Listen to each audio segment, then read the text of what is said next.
বিধানসভা নিৰ্বাচনলৈ মাজত মাত্ৰ 6টা মাহ সময় আছে। তেনে সময়ত বিগত 10টা বছৰে বিজেপিৰ শাসনধিষ্ঠ চৰকাৰখনে আচলতে কিমান কাম কৰিলে সেয়া আজিৰ তাৰিখত সকলোৱে জানিবৰ বাবে ইচ্ছা প্ৰকাশ কৰিছে। মই উপস্থিত আছোঁ এয়া হাজোৰ আধিয়াৰপাৰা অঞ্চলত উপস্থিত আছোঁ।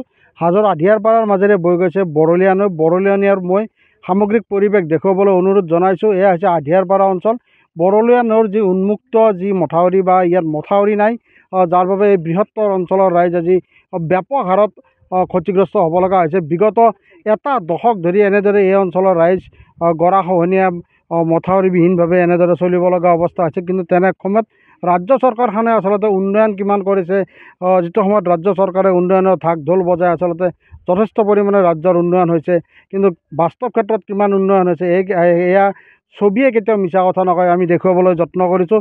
সবাতোতকৈ গুৰুত্বপূৰ্ণ কথাটো হৈছে এই যে যি ৰাজ্য চৰকাৰৰ যি মহানগৰীৰ পৰা গাঁৱৰ শেষৰ লোকজনলৈকে যি উন্নয়ন কৰা বুলি দাবী কৰিছে, প্ৰকৃততে কিমান উন্নয়ন হৈছে সেয়া বিচাৰ্যৰ বিষয় হৈ আজিৰ তাৰিখত আহি পৰিছে, যিহেতু চৌদিশে সৰ্বাংগীন উন্নয়ন হোৱা বুলি দাবী উত্থাপন হৈছে। এনেকুৱা এক সময়ত ৰাজ্যৰ যি বিৰোধী শক্তি দল আছে, বিৰোধী দল কংগ্ৰেছে আচলতে এই সমগ্ৰ বুথসমূহত ৰাজ্যৰ বিভিন্ন প্ৰান্তত থকা বুথসমূহত উন্নয়ন কিমান কৰিছে এইখন বিজেপি চৰকাৰে সেয়া আচলতে বিচাৰি ঘূৰি ফুৰিছে।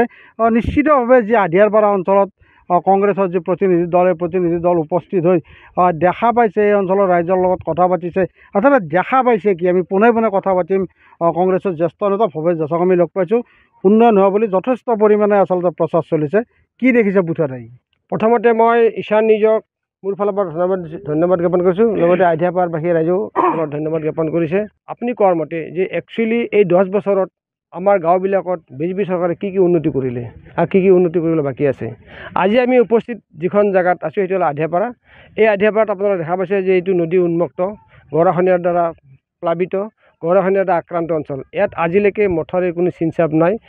গৰাখহনীয়া প্ৰচুৰ পৰিমাণে হৈছে, যাৰ ফলত প্ৰতি বছৰে মানুহ ভাৰাক্ৰান্ত, প্ৰতি বছৰে মানুহ অতি কষ্টত দিন কটাইছে।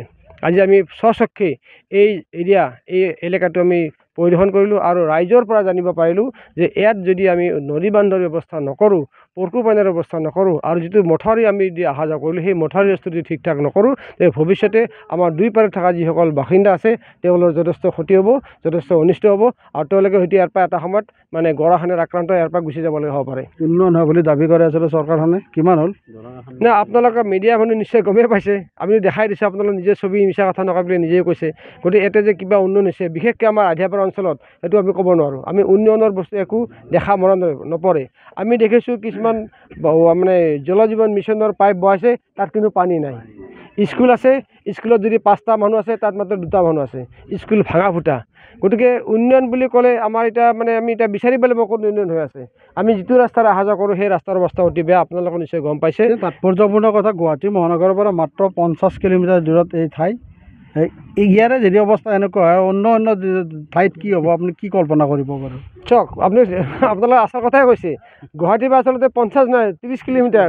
30 কিলোমিটাৰ এই 30 কিলোমিটাৰ এৰিয়াত থকা এৰিয়াবিলাক, 30 কিলোমিটাৰ বেখাৰৰ ভিতৰত থকা এৰিয়াবিলাক তেওঁলোকে ঠিক ঠাক কৰিব নোৱাৰে, মানুহৰ দুৰ্দশাৰ বুজ ল'ব নোৱাৰে, মানুহৰ ডেভেলপমেণ্টৰ কোনো কাম কৰিব নোৱাৰে আৰু তেওঁলোকে সদায় মিডিয়াত গাই ফুৰিছে আমি অসমক বহুত উন্নতি কৰিলোঁ। সেইটো উন্নতি তেওঁলোকে আকৌ শ্লোগান দিছে, শ্লোগানৰ বাহিৰে একো নাই। প্ৰকৃততে জনসাধাৰণ, অসমত বসবাস কৰা জনসাধাৰণ এই বিজেপি চৰকাৰৰ দ্বাৰা কৰা উন্নতিত কোনো ফল পোৱা নাই। সন্তুষ্ট নহয় নেকি আপোনাৰ? একেবাৰে সন্তুষ্ট নহয়, মুঠেও সন্তুষ্ট নহয়। নিগেটিভ কাম কৰিছে, পজিটিভ কাম কৰা। আজি এইবিলাকৰ কাৰণে আজি বিভিন্ন জেগাত, বিভিন্ন অঞ্চলত গৰাখহনীয়াত কিমান লাখ লাখ হেক্টৰ মাটি গুচি গৈছে, কিমান মানুহ গৰাখহনীয়াত আক্ৰান্ত হয় বেলেগ ঠাইলৈ উঠি গৈছে। সেই উঠি যোৱা জেগাত আজি এভিকশ্যন চলি আছে। আজি মানুহ থাকিবলৈ জেগা নাই, ৰ'দত থাকিবলৈ হৈছে, বৰষুণ তিতিব লাগিছে, য'ত এভিকশ্যন হৈছে। এতিয়া কিমান অমানৱীয় কাম কৰিছে তেওঁলোকে। বেচেৰা যাৰ মাটি আছে, যাৰ থাকিবলৈ জেগা আছে, তেওঁলোকে কিবা এইটো মূৰৰ পৰা সেইটোলৈ যায় নেকি? যিবিলাক লেণ্ডলেছ, যিবিলাক মাটিহীন, ভূমিহীন মাটি, তেওঁলোকে যায়। গতিকে এই মানুহখিনি আমাৰ ভাৰতীয় মানুহ, এই মানুহখিনি অসমীয়া মানুহ, এই মানুহখিনি আজি বাধ্যত পৰি গৈছে, কিন্তু সেই মানুহখিনিক অত্যাচাৰভাৱে, অমানৱীয়ভাৱে আজি এভিকশ্যন কৰিছে। এইটো আমাৰ কাৰণে, এইটো মানুহৰ কাৰণে এটা সাংঘাতিক দুখনীয়া কাম। ধন্যবাদ জনাইছোঁ। এই অঞ্চলৰ স্থানীয় ৰাইজ আছে, ৰাইজসকলৰ লগত আমি কথা পাতিম। আচলতে উন্নয়ন কিমান হৈছে আপোনাৰ বুথত বা আপোনাৰ ৱাৰ্ডত কিমান উন্নয়ন হৈছে? এইটো আমাৰ হাজো শুৱালকুছি সমষ্টিৰ সোণিয়াদী পঞ্চায়তৰ 19 নম্বৰ বুথ। 19 নম্বৰ বুথত আজিলৈকে আমাৰ যি চৰকাৰে কৈ আছে উন্নয়ন আছে আমাৰ ইয়াতে আধিয়াৰ পৰা 19 নম্বৰ বুথত আজিলৈকে উন্নয়ন হোৱা নাই। গৰাখহনীয়াৰ ক্ষেত্ৰত কিবা প্ৰতিশোধ ল'লেনে? প্ৰতিশোধ আমি আগতেও কৰিছিলোঁ, নিউজৰ দ্বাৰাই আপোনালোকৰ নিউজৰ দ্বাৰাই কৰিছিলোঁ। তেওঁ কেইটামান পাৰ্কো মাৰি থৈ তেনেকৈ গুচি গ'ল, প্ৰতিশ্ৰুতি দি গৈছিলে। MLA আহিছিলে, তেওঁ আহি চৰজমিন তদন্ত কৰিছিলে। তাৰ পিছতো যে তেওঁ এই নদীৰ গৰাখহনীয়াত কোনো গুৰুত্ব নিদিলে, কিয় নিদিলে সেইটো তেওঁলোকেহে জানে। আজি সমস্যাত ভাৰাক্ৰান্ত এই অঞ্চলৰ ৰাইজ আৰু নিশ্চয় ভাৰাক্ৰান্ত হৈ আছে। আমি সমস্যা এই মানুহবিলাক আছে, জনসাধাৰণ আছে, আপোনালোকে চাওক, আপোনালোকে চৰজমিন কৰিছে, আপোনালোকে কেমেৰাটো ঘূৰাই দিলে গোটেইখিনি বস্তু তদন্তত ওলাই পৰিব। মই ধন্যবাদ জনাইছোঁ। নিশ্চিতভাৱে এয়া হৈছে ৰাজ্যৰ যি সামগ্ৰিক উন্নয়ন, আচলতে উন্নয়ন কিমান হৈছে সেয়া ছবিয়ে কেতিয়াও মিছা কথা নকয়। গুৱাহাটী মহানগৰীৰ পৰা মাত্ৰ 30 কিলোমিটাৰ দূৰত এই আধিয়াৰপাৰা অঞ্চল, আধিয়াৰপাৰাৰ মাজেৰে বৈ গৈছে বৰলীয়া নৈ। কিন্তু বৰলীয়া নৈৰ দুয়োটা পাৰ আজি উন্মুক্ত।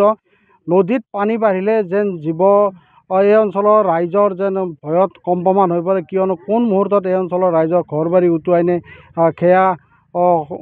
সেয়া আচৰিত কথা। কিয়নো এই পানী যেতিয়া নদীত বৃদ্ধি হয় নিশ্চিতভাৱে ভয়ত এই অঞ্চলৰ ৰাইজ কঁপি উঠে। কিন্তু আজিলৈকে জলসম্পদ বিভাগ, আজিলৈকে হাজোৰ বিধায়িকা সুমন হৰিপ্ৰিয়া, বিয়াগুম জলসম্পদ বিভাগৰ যিসমূহ বিয়াগুম অভিযন্তা আছে তেওঁলোকে আচলতে শীততাপ নিয়ন্ত্ৰিত কোঠাত ব্যস্ত থাকিল। 10টা বছৰত উন্নয়ন কিমান হ'ল সেয়া কংগ্ৰেছ দলে বিচাৰি ফুৰিছে। আমি তেওঁলোকৰ লগত সংগ দি আমি দেখুৱাব বিচাৰিছোঁ আচলতে কথা আৰু কামৰ মাজত কিমান পাৰ্থক্য আছে সেয়া আমি দেখুৱাবলৈ চেষ্টা কৰিছোঁ। আধিয়াৰপাৰা অঞ্চলৰ পৰা আমি দেখুৱাইছোঁ বৰলীয়া নৈৰ উন্মুক্ত ৰূপ। আচলতে এই বাতৰি সম্প্ৰচাৰৰ পিছত বা কংগ্ৰেছ দলে এই যি সমস্যাসমূহৰ ক্ষেত্ৰত যি তেওঁলোকে আচলতে দায়িত্ব পালন কৰিছে সেয়া আচলতে চৰকাৰে কিমান কাৰ্যকাৰী কৰিব সেয়া লক্ষণীয় হ'ব। কিন্তু কংগ্ৰেছ দলে যি পদক্ষেপ লৈছে যে বুথে বুথে গৈ তেওঁলোকৰ যি সমস্যাসমূহ দাঙি ধৰাৰ বাবে যি প্ৰচেষ্টা হাতত লৈছে, নিশ্চিতভাৱে অনাগত সময়ত অসমৰ সৰ্বাংগীন ৰাইজৰ যে উন্নয়ন হ'ব সেয়া এক প্ৰকাৰ নিশ্চিত কৰিব পাৰি। হয়,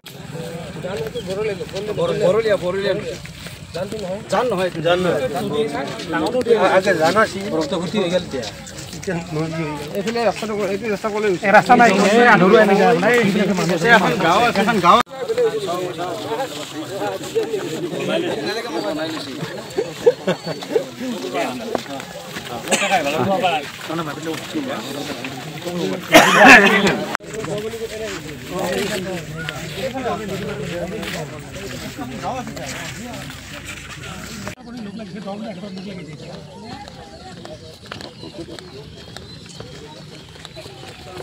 এইখিনিতে হেৰি কৰিছোঁ নহয়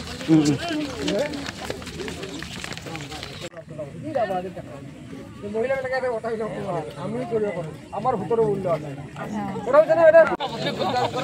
মহিলা আছে, মহিলা কাম কৰক।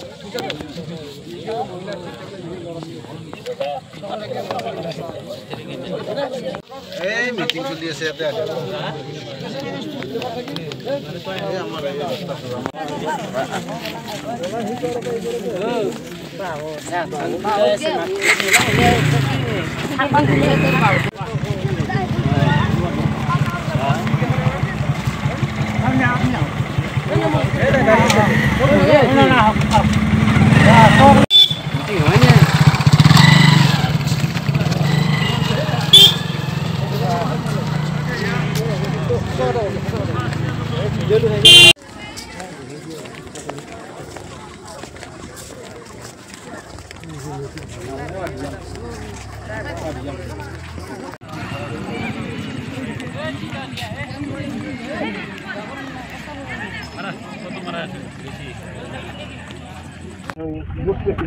এইজন মানুহে মণ্ডল প্ৰেচিডেণ্টে আমাৰ ওচৰৰ যিবিলাক স্থানীয় সমস্যা সেই সমস্যাবিলাক জানে।